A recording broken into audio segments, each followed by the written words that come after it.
First tonight, terrifying turbulence on an Allegiant Airlines flight just before landing at St. Pete-Clearwater Airport. This is a photo right here of the chaos on board as paramedics treated 4 people injured on the flight. Sky 10 flew over the airport just after the flight landed this evening right here. Was traveling from Asheville, North Carolina. And tonight, 10 Tampa Bay Shannon Clough spoke to a passenger on that flight and an aviation expert for insight.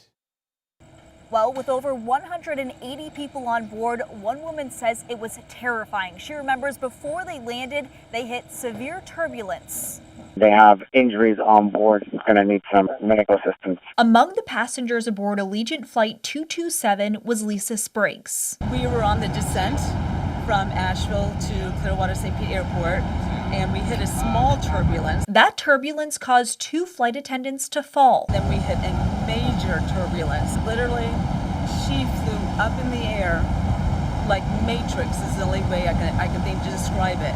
Was there for maybe half a second and then landed straight down. Allegiant says 2 passengers were also injured. There was a young girl sitting behind my son. She was in the restroom, came out with a very bad laceration above her left eye. Thankfully, there were doctors on board. The other stewardess broke her ankle, but her bone was protruding. As soon as the plane landed, 4 people were taken to the hospital. It was terrifying at the time. We're just thankful to be on the ground. While federal investigators search for a cause, an aviation consultant says turbulence over the Sunshine State is common. An event that you can almost count on in the summertime in Florida. Jay Joseph is a retired commercial pilot, flying planes for more than 50 years. He says if you look at the radar at that time, there was convective activity, meaning thunderstorms. Operations in and around convective activity, you would anticipate that you are going to encounter some type of turbulence. While the exact cause is unclear, there are several types of turbulence, which is why Joseph advises you to Stay in your seat, be there comfortably seated with the seatbelt securely fastened.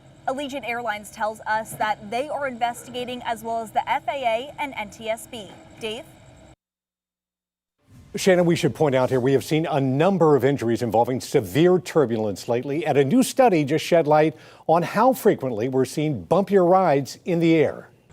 Well, researchers at the University of Reading and the American Geophysical Union found severe clear air turbulence increased 55% since 1979. They define the so-called clear air turbulence as something that can happen without clouds and without being detected on the radar. Aviation experts tell us this type of turbulence is harder to detect, but rarely severe, like in this case. Dave? All right, Shannon, this story is still developing as we get updates on the investigation and the cause. We'll update you on air and online at 10tampabay.com.